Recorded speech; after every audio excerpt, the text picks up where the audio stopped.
Sampaikan dulu sedikit Gus, apa yang bisa disampaikan. Hari ini ada cepat ini. Ya, depan Mas. Depan saya berhenti sebentar. Sini aja Gus. Ya, teman-teman, ya. Ngomong. Jadi saya menyampaikan, saya tahu secara utuh. Bang, rapi.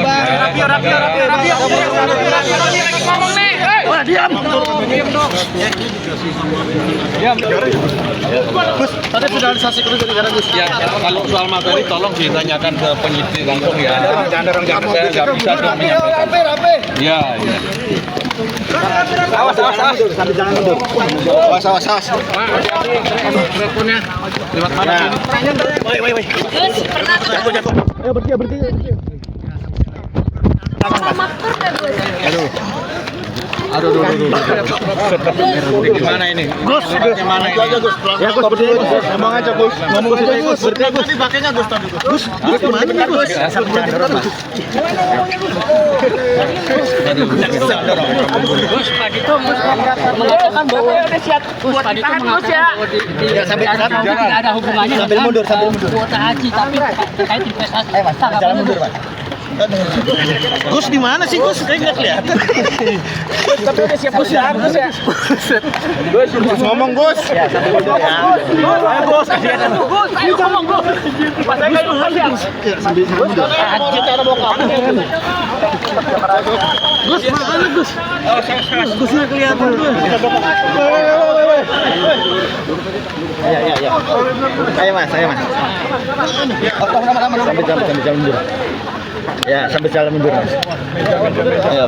Mas belakang Mas. Ini depan ini. Ada. Ya. Lepas. Ya. Oleh dalam perkara ini. Kemudian terkait dengan perkara haji, sepekan ini juga kami KPK bersama BPK fokus melakukan pemeriksaan khususnya untuk materi penghitungan kerugian keuangan negara. Termasuk hari ini KPK bersama BPK juga melakukan pemeriksaan terhadap saudara YCQ dengan materi yang memang masih fokus untuk penghitungan kerugian keuangan negara, sehingga pemeriksaan full dilakukan oleh kawan-kawan dari BPK. Dan pemeriksaan hari ini tentu untuk melengkapi, mendukung proses penyidikan dalam dugaan tindak pidana korupsi berkaitan dengan kuota haji yang penyelenggaraannya tahun 2023-2024. Nah, sebelumnya juga kami melakukan pemeriksaan kepada pihak-pihak lain, baik dari asosiasi, dari pihak di Kementerian Agama, yaitu staf ahli Pak Menteri, itu juga didalami soal kerugian keuangan negara dan juga pihak-pihak dari Biro Travel, ya, sehingga ini kemudian menjadi utuh. Nanti keterangan-keterangan yang sudah disampaikan oleh para saksi dalam sepekan ini nanti akan difinalisasi oleh kawan-kawan di BPK, sehingga kita sama-sama tunggu dan semoga hasil akhir dari kalkulasi penghitungan kerugian keuangan negara bisa segera selesai, sehingga proses penyidikan perkara ini juga bisa segera berprogres lagi, ya, dan kita sama-sama tunggu. Silakan, ada pertanyaan? Ya. Karena memang hari ini pemeriksaannya masih fokus dilakukan oleh BPK, yaitu untuk menghitung kerugian keuangan negara. Karena memang pasal yang digunakan dalam dugaan tindak pidana korupsi ini adalah pasal 2, pasal 3, yaitu kerugian keuangan negara. Mas, sebelumnya kan pemilik Makmur mengatakan bahwa mendapat kuotanya dikit tuh Mas, 297. Ya. Tadi Gus Yakut juga telah membantah tidak ada kewenangan soal pemberian kuota dari Kementerian Agama. Ya. Kalau dari KPK sendiri pendalamannya, Makmur sendiri mendapat kuotanya banyak atau dikit sih Mas? Ya. Jadi dalam distribusi kuota ini kami juga mendalami dari 20.000 kuota tambahan yang diberikan oleh pemerintah Arab Saudi kepada pemerintah Indonesia, kemudian dilakukan diskresi, splittingnya menjadi 50%, 50%. Kemudian dari Kementerian Agama ini mereka kan koordinasi ya, berkomunikasi dengan pihak-pihak asosiasi yang mewadahi para biro travel atau PIHK yang menyelenggarakan ibadah haji ini.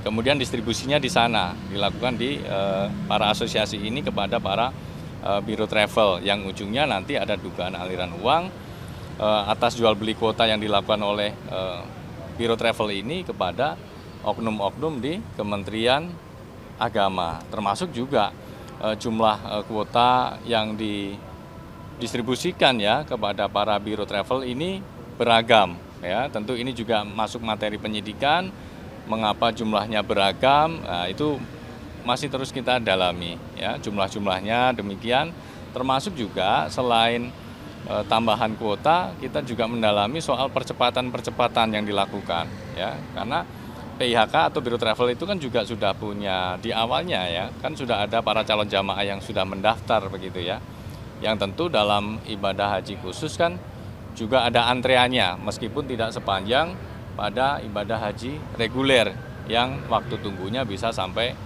30-40 tahun ya. Nah, ini juga didalami percepatan-percepatan itu ya, sehingga tidak hanya tambahan khusus kuota tambahan khusus ini saja gitu ya, tapi juga percepatan-percepatan itu ya, sehingga kita mengenal ada istilah T0 yang memang mendapatkan kuota di tahun ini, membayar di tahun ini, kemudian langsung berangkat ya. Tapi ada juga yang memang sudah mendaftar di beberapa waktu sebelumnya, tapi kemudian bisa berangkat di tahun ini, padahal seharusnya masih ada masa tunggunya gitu. Nah, itu juga didalami. Mas, agak sedikit disepil. Ya. Metode penghitungan suara penghitungan kerugian negara ini seperti apa sehingga harus menghadirkan pihak tersangka dulu misalkan. Ini apakah karena dia pernah nerima dihitung itu kerugian negara atau berapa kuota yang dikeluarkan kemudian itu menjadi hasil dari kerugian negara. Kemudian terkait kerugian negara tentunya otomatis ada aset recovery. Nah, saat ini berapa total uang atau aset yang disita berkaitan soal dugaan diskresi soal kuota haji itu, ini bisa di-spill dikit nggak, Mas? Ya, tentu soal metode penghitungan, satu itu ranahnya BPK, yang kedua ini penyidikan masih berprogres. Tentu kami juga tidak bisa menyampaikan pada kesempatan ini. Namun demikian nanti pada saat persidangan tentu semuanya nanti akan dibuka, termasuk nanti hasil akhirnya kita sama-sama tunggu. Ya, terkait dengan aset recovery, ya kami juga terus mengimbau kepada para PIHK, Biro Travel yang masih ragu untuk mengembalikan aset-aset ataupun uang yang diduga berasal dari jual beli kuota yang berangkat dari adanya diskresi pembagian kuota ini, silakan untuk menyampaikan kepada penyidik KPK sehingga nanti pengembalian keuangan negaranya juga menjadi lebih optimum. Mas, informasi saya peroleh seharusnya hari ini Bos Makmur juga diperiksa, atau bisa dikonfirmasi kenapa nggak diperiksa, atau memang ada penjatualan uang atau ada pemberitahuan terkait hal ini? Ya, kita lihat hari ini saja. Jadi yang diperiksa Pak Yakut ya, tadi sudah hadir memenuhi panggilan kooperatif dan memberikan keterangan-keterangan yang diminta oleh auditor BPK. Tentu ini juga positif untuk progres penyidikan perkara ini. Nah, untuk saksi-saksi lainnya, jika memang nanti ada penjadwalan ulang atau pemeriksaan kembali, nanti kami akan sampaikan update-nya kepada teman-teman. Apakah mungkin dengan terkait pasal 2, pasal 3 soal kerugian negara, sekitar 400 travel itu dipanggil juga memberitakan ikut dalam pemeriksaan soal kerugian negara. Ya. Makanya saya tanyakan tadi, metode penghitungan kerugian negaranya seperti apa? Hanya sebatas tersangka yang dipanggil atau 2000 travel atau oknum-oknum pejabat Kemenak lain juga dikonfirmasi? Untuk penghitungan kerugian keuangan negara, pemeriksaan kepada para biro travel atau PIHK sebagian besar juga sudah dilakukan, di mana auditor BPK bersama penyidik secara paralel melakukan pemeriksaan. Jadi ketika melakukan pemeriksaan kepada para PIHK, BPK juga melakukan itu. Jadi ada beberapa yang juga sudah dilakukan pemanggilan pemeriksaan. Termasuk ketika penyidik ke Arab Saudi, auditor dari BPK juga turut serta, sehingga bisa secara langsung mengecek terkait dengan ketersediaan fasilitas-fasilitas penyelenggaraan ibadah haji di sana. Satu lagi Mas, artinya setelah hitungan negara ini ada Kenapa, Mas?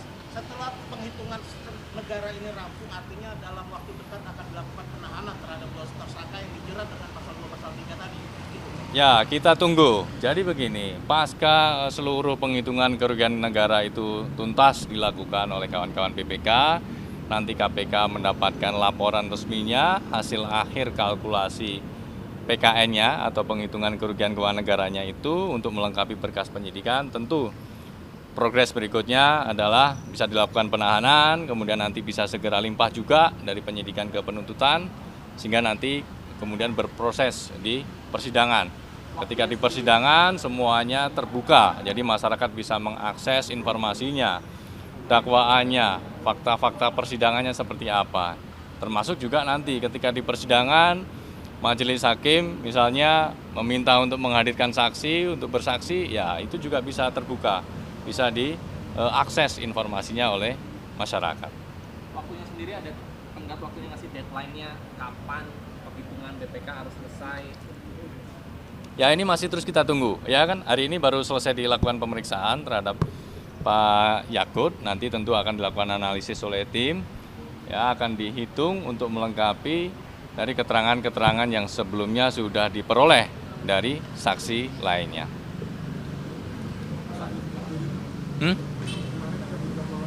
Ya. Hanif Zakiri ya Mas, itu buat tersangka ex-sekjen Kemenaker itu HS juga. Ya. Apakah terjadi RPTKA itu di tahunnya Hanif Zakiri itu? Dalam konstruksi perkara dugaan tindak pidana korupsi terkait dengan pemerasan pada pengurusan rencana penggunaan tenaga kerja asing atau RPTKA di Kementerian Ketenagakerjaan, KPK kemudian telah menetapkan saudara HS sebagai tersangka yang diduga sudah mendapatkan aliran uang dari para agen TKA ini sejak 2010. Ya, artinya memang penyidik menduga bahwa praktik-praktik dugaan pemerasan dalam pengurusan RPTKA ini sudah terjadi sejak lama, sehingga kami perlu mengkonfirmasi kepada saksi-saksi yang bisa menjelaskan, bisa menerangkan terkait dengan praktik dan mekanisme dalam pengurusan RPTKA. Termasuk tidak menutup kemungkinan nanti juga akan didalami bagaimana soal aliran uang yang bersumber dari para agen TKA yang mengurus dokumen RPTKA tersebut, ya, sehingga nanti juga penyidikan ini masih akan terus bergulir dengan memanggil saksi-saksi lainnya, ya, khususnya untuk menerangkan bagaimana praktik dan mekanisme pengurusan RPTKA pada zaman itu, termasuk dugaan aliran-aliran uang dari para agen TKA. Karena kalau kita melihat dalam perkara ini, khusus untuk tersangka saudara HS, dia diduga menerima meskipun di beberapa jabatan yang berbeda. Bahkan ketika yang bersangkutan sudah pensiun atau purna tugas, juga diduga masih menerima aliran uang dari para agen TKA. Sehingga KPK atau penyidik penting mendalami peran apa yang dilakukan oleh saudara HS ini. Kemudian yang bersangkutan masih terus menerima, uang masih terus mengalir saat yang bersangkutan sudah purna tugas. Belum, nanti kami akan update. Mas, ini kan ada sebelumnya dikonfirmasi menggunakan ada pemeriksaan mantan Menaker yang kemudian dalam paparan konstruksi perkara diduga terjadi jauh sebelumnya. Itu kan ada dugaan pemeriksaan Nida Kiri dan dia sebagai Menaker. Kok tidak pernah ada KPK terbesit untuk mengkonfirmasi Menaker saat ini? Apa emang bersih-bersih banget itu orang? Sehingga tidak perlu mengkonfirmasi dua tindak pidana K3 maupun RPTKA, bisa dikonfirmasi? Ya, nanti tentu kita akan melihat ya bagaimana kebutuhan dari penyidik untuk mendalami khususnya terkait dengan tempus-tempus dugaan tindak pidana korupsi ini terjadi. Ya, semua terbuka kemungkinan untuk memanggil, meminta keterangan kepada siapa saja untuk membantu dalam proses penyidikan perkara ini sehingga kemudian menjadi terang, bisa menjadi lebih tuntas lagi. Siapa saja yang punya peran krusial dalam konstruksi perkara ini, termasuk pihak-pihak yang kemudian juga diduga mendapatkan aliran berkaitan dengan pengurusan RPTKA ini, kemudian bisa kita ungkap. Kapan berarti Menteri Menaker yang sekarang dipanggil? Ya, pemeriksaan saksi kami selalu update kepada teman-teman ya setiap hari.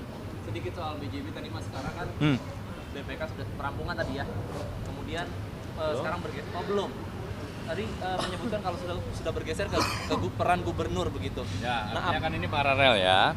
Di klaster 1 berkaitan dengan pengkondisian atau penyimpangan pada pengadaan iklan di BJB ini masih intens dilakukan koordinasi dengan BPK dalam rangka penghitungan kerugian keuangan negaranya. Selain itu penyidik juga bergeser melakukan pendalaman berkaitan dengan komunikasi yang dilakukan oleh gubernur pada saat itu Pak RK dengan pihak BJB ya. Artinya ini sudah bergeser ya, bergeser dalam hal yang pertama itu kan soal penyimpangan dalam proses pengadaan, di mana dari paket pengadaan sejumlah sekitar 400 miliar itu diduga separuh lebihnya masuk ke dana non-budgeter. Jadi tidak digunakan sebagaimana mestinya untuk pengadaan belanja iklan, tapi malah ditampung di dana non-budgeter di dalam unit Korsek di BJB. Kemudian dari dana non-budgeter ini diduga mengalir ke pihak-pihak tertentu. Nah, oleh karena itulah kemudian kebutuhan dari penyidik untuk mendalami bagaimana pengelolaan dana non-budgeter dan juga aliran yang bersumber dari dana non-budgeter tersebut. dalam waktu dekat Pak RK akan dikonfirmasi lagi, dipanggil lagi ke Gedung Merah Putih. Ya, semua saksi yang nanti dipanggil pasti kami akan update ke teman-teman. Termasuk nanti pihak-pihak lain yang bisa menjelaskan ya berkaitan dengan itu. Tadi kan juga disebutkan Pak RK kegiatan di luar negeri begitu ya. Apakah ini akan berkaitan dengan circle-nya Pak RK yang kemarin sempat diramaikan dengan kedekatannya dengan sosok berinisial AK itu? Terkait dengan saksi-saksi siapa saja yang nanti dipanggil tentu berdasarkan kebutuhan dari penyidik ya untuk menelusuri pihak-pihak yang bisa menjelaskan, menerangkan berkaitan dengan bukti-bukti ataupun informasi yang memang dibutuhkan untuk memperkuat dari bukti awal yang sudah diperoleh oleh penyidik ya. Oleh karena itu kan tadi kita sampaikan bagaimana soal aktivitas atau kegiatan Pak RK ini baik di dalam maupun di luar negeri. Kaitannya juga soal penukaran uang ini, ya kan? Artinya kan untuk kegiatan-kegiatan di luar negeri, ya termasuk dalam kegiatan-kegiatan itu siapa saja yang turut serta, gitu ya. Itu juga semuanya kami dalami, kapasitasnya sebagai apa, bagaimana pembiayaannya.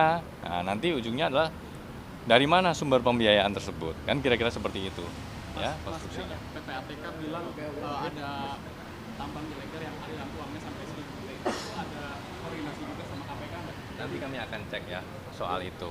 Ya tentu apakah itu terkait dengan dugaan tindak pidana korupsi atau tidak, gitu ya. Karena PPATK selain menyampaikan laporannya ke KPK, tentu juga dapat menyampaikan ke APH lain. Karena memang kalau KPK kewenangannya fokus terkait dengan dugaan tindak pidana korupsi saja. Oke, cukup? Oke, terima kasih.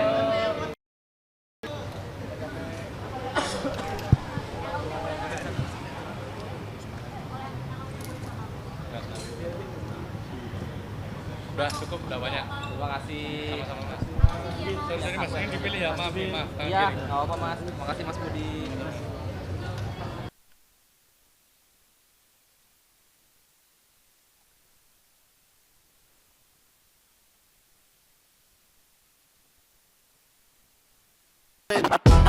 Subscribe, share, like, and comment. Subscribe, share, like, and comment. Subscribe, share, like, and comment. Subscribe, share, like, and comment.